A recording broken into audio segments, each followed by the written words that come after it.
Presiding Officer, I am very grateful for the opportunity to update Parliament on today's COVID cases and repeat my assessment of what we must do in response to the current situation. 5,951 cases were reported yesterday. 45.4% of cases now show the S gene dropout indicative of Omicron.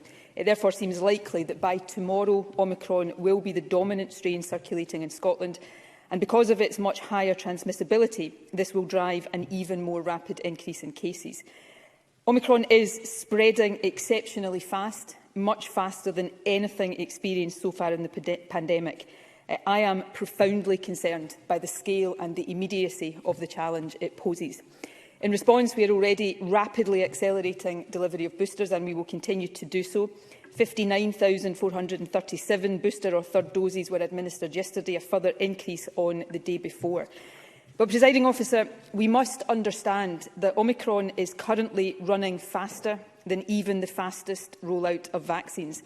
And also a key point that the immune protection from vaccination is not immediate. It takes a few days. So as we speed up vaccines, we must also act to slow this virus down. If we don't, the consequences will be significant. Even if Omicron's impact on individual health is milder than other variants, and let me stress, we have no evidence of that yet, many will still become severely unwell and die, and the sheer number of people infected will present a massive challenge.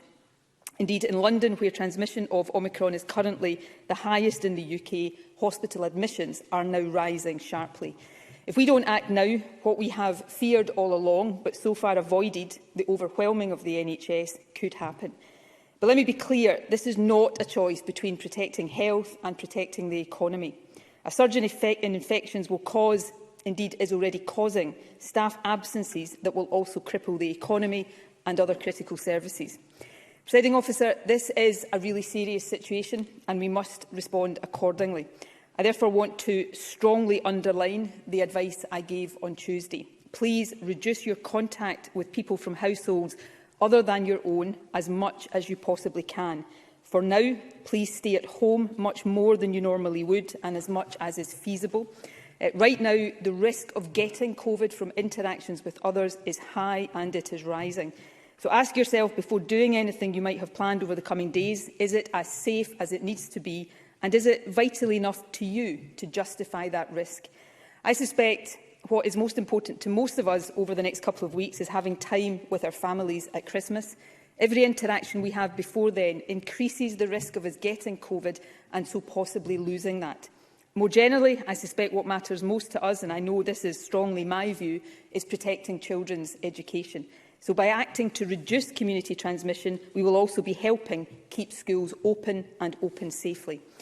Presiding Officer, given what I am being advised about the risk Omicron poses to health and the economy, I would not be fulfilling my duty if I failed to give this advice. I would not be acting in good conscience. However, I am acutely aware of and deeply concerned about the considerable impact of this advice on businesses, although let me repeat, businesses will also suffer if we don't act to slow the virus. The fact is, business now needs the type and scale of financial support that was available earlier in the pandemic. However, there are simply no mechanisms available to the devolved administrations to trigger the scale of finance needed to support such schemes. We need the UK Government to act urgently and in the same way some other countries are already doing. I made this point again at a COBRA meeting yesterday, chaired by Michael Gove and attended by the Chief Secretary to the Treasury. But this now needs the urgent engagement of the Prime Minister and the Chancellor. We must not sleepwalk into an emergency that for both health and business will be much greater as a result of inaction than it will be if we act firmly and strongly now.